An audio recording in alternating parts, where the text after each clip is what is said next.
You know, the worst use of imagination is what we call stress. The best use of imagination is what we call creativity.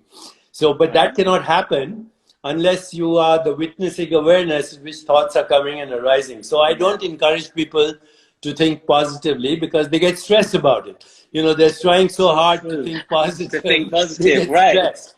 So a positive mind can be a stressed mind. What you have to learn is to quieten your mind. And a quiet mind is a healing mind. That's where yoga and meditation come in. Yeah. Because they quieten your mind. Absolutely. And when your mind is quiet, it starts to regulate itself. And when it regulates itself, your body regulates itself. That's what we call homeostasis, which is healing. Right. So obviously, as I said, being a yoga studio owner and a teacher for so many years, obviously I come into contact with tons of people who the first thing they say when they just look at me is, oh, I can't sit still. I can't quiet my mind. And of course, I tell them, well, we can work on it. But what would you say to those people who are coming to you? Well, you can be rude and say, go be a victim. Or you can be helpful. I can't do that. Okay, so you can be helpful. You can tell them to sit quietly and close their eyes and do nothing only for 5 minutes. That's it. Okay, if they can accomplish that, then you say, okay, now let's do it for 6 minutes. If they can accomplish that, then take them to 10 minutes and now teach them a little breathing and a little reflection. You know, what am I grateful for? That's very good as a meditation start, because when you experience gratitude, you can't have hostility. Yeah.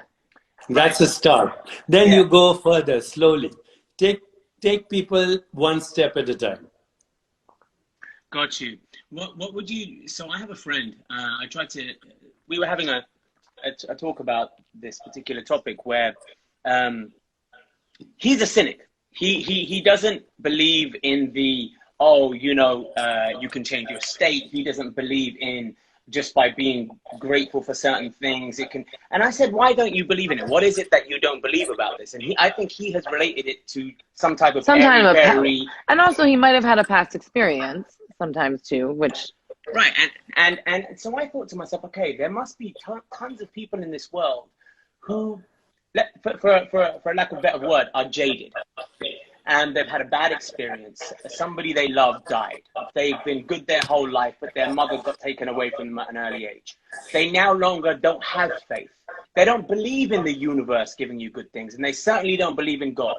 And they don't want somebody telling them, oh, come on, just be positive and be grateful for what you have. How do you turn those people around, Dr. Chopra? Okay, so first of all, recognize there's a difference between skeptics and cynics. So a skeptic says, show it to me, prove it to me, I will believe it when you show me the proof. Right. Okay, but right now, I don't believe. That's a skeptic. That's a very healthy attitude, by the way. That's how scientists are skeptics, philosophers are skeptics. They're still open to learning. So actually, he's more of a skeptic. Yeah. But you're not believing till you have the proof. Now, a cynic has already closed their mind. They say, I don't believe it, period, even if you show me the proof. Now, for cynics, I say, okay, good luck, be happy, go your way.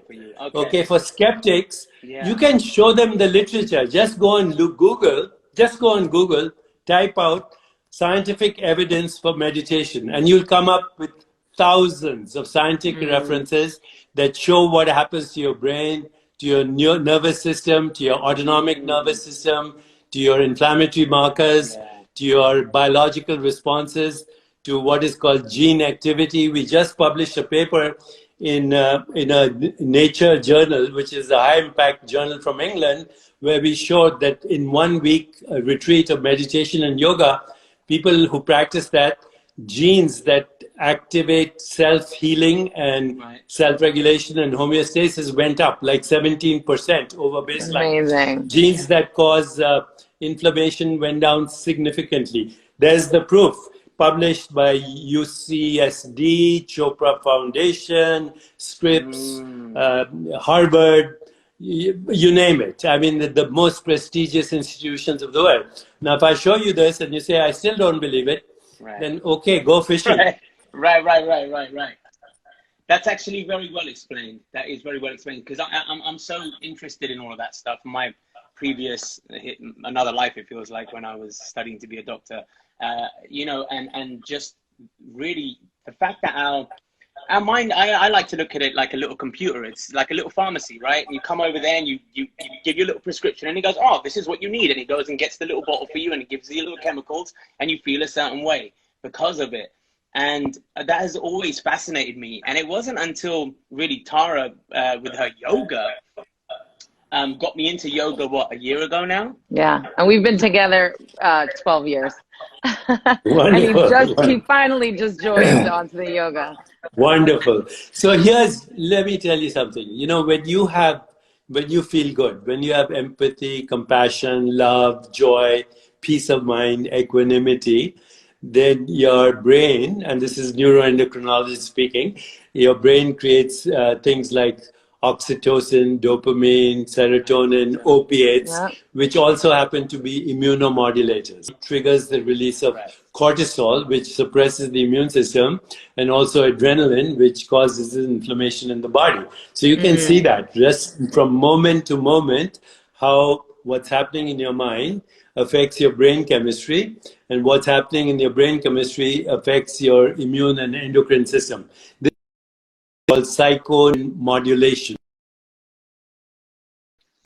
Okay, so we have the science for it, and it's a very profound science. So when you talk about pills and pharmacies, the best pharmacy is inside your head. It makes immunomodulators, it makes antibodies, it makes anti-inflammatory compounds. This pharmacy, which is inside your head, knows how to make the right drug at the right time for the right target organ with no side effects, and all the instructions come in the packaging, and the packaging is you. Exactly. That's amazing. Everything we have is right here. So I read one of your articles, actually, fascinating article about, well, two things. Number one, I had never heard about this from anybody else, but melatonin and its potential use in treating this COVID-19. Can we talk about that a little bit, please? Yeah, we don't want to say anything that's controversial, or we could compromise ourselves in the scientific circles. So melatonin is a hormone produced by your pineal gland. And as far as we know, its main function is that when you go to sleep, when you get in a dark room, melatonin goes up, and it's correlated with the quality of your sleep. This is what we knew in the past. Now we also know that during meditation, melatonin goes up, and we also know that melatonin is an immune modulator. So is it a good thing? Of course it's a good thing. Can you overdo it? Of course you can overdo it. So I personally recommend that people stimulate their own melatonin through meditation and sleeping in a dark room. And if you have problems, you can take a homeopathic dose of melatonin, like, you know, 0.1 milligram or something that triggers your own melatonin.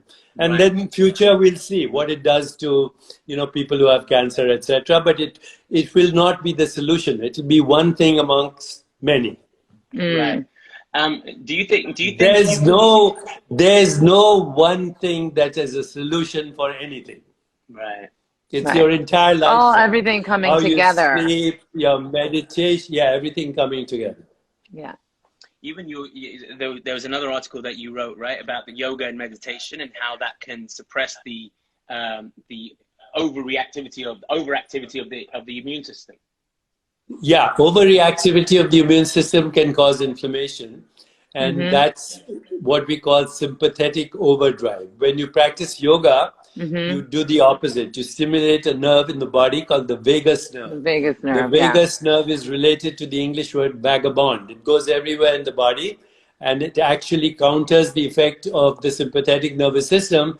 And vagus nerve is stimulated by pranayama, deep breathing, and yoga. And in fact, the yoga postures selectively simulate every branch of the vagus nerve to bring about self-regulation in every organ of the body. That's the science.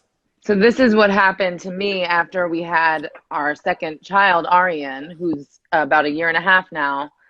I wasn't doing my yoga practice as much because I didn't have anyone watching the baby. So I was exercising, I was working out at the personal trainer, I was going to the gym, I was exercising, I was active 5 days a week. I went back to my yoga practice consistently. Yeah. I'm in the house and he looks at me and he's like, what's going on with you? You're so different. What changed? And I looked at him and I said, yoga. It didn't matter that I was active. I was still active, but yoga has a different effect on you because of that stimulation of the vagus nerve. It's a completely different experience. How did we figure all this stuff out, Dr. Chopra? How did people know that certain postures would cause the stimulation of, I'm fascinated by all of that too. This goes back thousands of years, surely. Mm. This is pretty recent. There are institutions in the United States, like the FDA and other institutions, that approved use of an electrical device to stimulate the vagus nerve for intractable epilepsy. It's the only condition for which vagal stimulation electrically is advised. So they put an electrical implant in the vagus nerve and they stimulate it with a handheld device like an iPhone or something. And it helps some people with epilepsy. But what they found was that people were getting better from other things like arthritis or hypertension or other inflammatory disorders like autoimmune illness. So they were confused what was happening.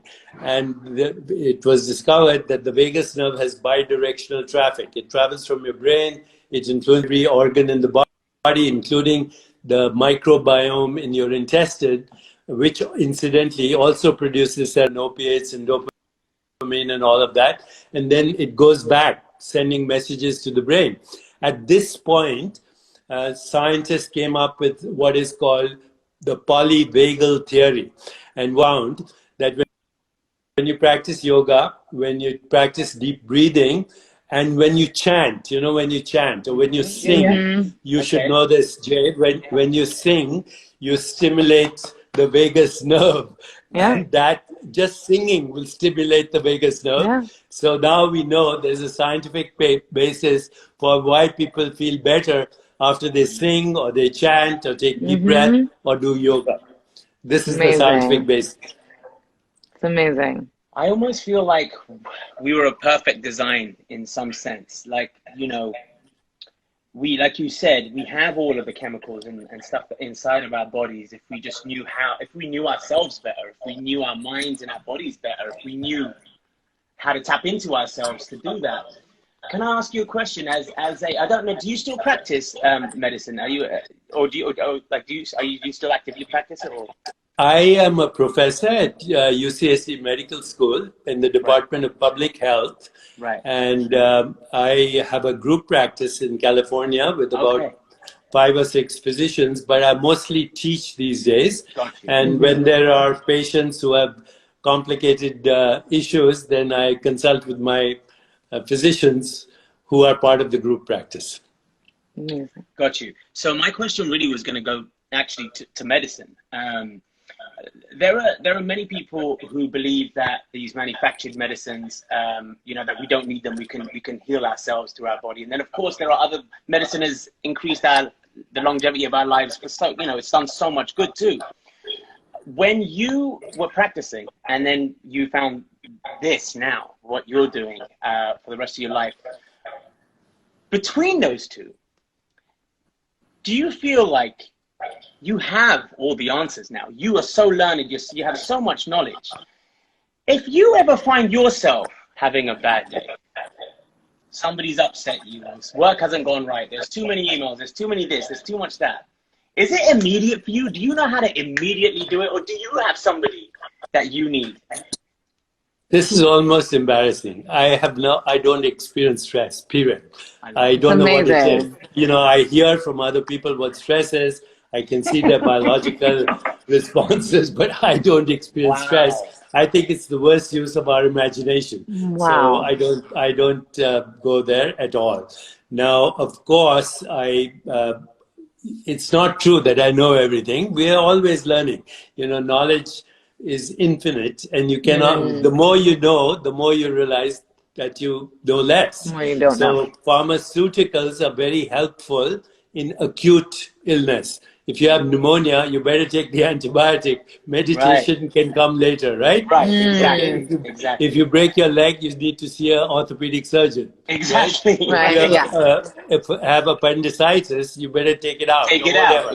Exactly. So there's a role for pharmaceuticals in acute illness. But when we look at chronic illness, now this is a very important finding, only 5% of disease-related gene mutations are fully penetrant, which means they guarantee the disease. If somebody has a BRCA gene, for example, for breast cancer, they're going to get it. So they might as well do everything to prevent that, even a radical mastectomy like Angelina Jolie did. But that's 5% of all chronic illness. 95% of chronic illness is determined by lifestyle, which means sleep, stress management, exercise, movement, yoga, breathing, healthy emotions, a good diet, and happy relationships. And 95% of chronic illness is influenced just by that. Let's talk about, let's say, for example, other emotions. Anger. Do you experience anger ever? Does anybody irritate you? Rude people? Do you ever get people who might say something to you that rubs you the wrong way? How do you deal with that? No, not these days. Not these days. I experience anger or anxiety or resentment or grievances or guilt or shame or depression. But I do experience at times frustration that I wish people knew better. I wish they educated themselves. I wish they would be more self-aware, in which case they would have happier lives and healthier lives. Right, because you understand that when you're going through an experience with someone that someone else might get irritated with, you understand that they have their own personal work to do. So you're not going to take it on because you're like, that's actually not my problem. So that's right. And also what other people think of you is not your business. Right. What somebody thinks of me is none of my business. Their business. Amazing. Right? I love that. I love that. Yeah. I think talking to you is I immediately feel so much more calm about just things because what you're saying is in essence common sense if you really think about it. But I think a lot of people don't like to think about common sense, or they like to question everything. The one thing I've always found is you say something and some people they want to prove themselves wrong all the time. They're like, no, but what if? That's easier for you to say. I feel like they're almost stopping themselves from healing before they've even given it a go. Yeah, so, in a sense, everybody is doing the best they can from their level of awareness. And we're all on a journey. And, it's wherever you are is fine at the moment. Yeah, absolutely. I mean, listen, when I opened the yoga studio, we just encounter so many different types of people, and you realize you have to meet people where they are, and we give out goodness, and we give them the opportunity to feel good and to feel light, right? And we share that, and then those who are ready for it will join. They'll meet where they are. Yeah, absolutely. So listen, before we finish, may I ask you something? Of course. I have, the Chopra Foundation right now is on creating a new campaign called Never Alone. Okay. And the website is neveralone.love, neveralone.love. And what we did was we looked at the world situation right now where there's extreme depression, where actually suicide has now become the second most common cause of death in millennials and teenagers. And the world is going through a lot of pain and suffering. So neveralone.love is part of a nonprofit that is connecting people all over the world. And we are asking people to get involved. I'd love for you and Tara to be involved and even share some of your music and some of your ideas. And actually, I would like to connect you with the directors of the Never Alone program. And I'd like your fans to also know about it. Neveralone.love, nonprofit. Beautiful. Together, we can all tackle this problem and help create a more peaceful, just, sustainable, and joyful world. So I'd love for your help. That would be our pleasure. 100%. Thank you. After I put this up, I'm going to put all the information out and also the congratulations on the Webby Award nomination. I'm going to make sure. Oh, thank you. But I'm also going to connect you to the directors. One of them is an English actress, actually, who's now living in Los Angeles. And she's very involved in this work. That. And then the CEO who works with me, he's from India. I'll connect you both to both of them. Thank you. That would be our pleasure. And please promote the neveralone.love campaign. We will. Easy. Thank you so much. Thank you so much for your time. Thank you. Let's meet again. After this is over, huh? Thank you. Yes, definitely. God bless. If you want another amazing video highlighting excellence in the Indian community, check it out right there next to me. I think you'll enjoy it. Continue to believe, and I'll see you there.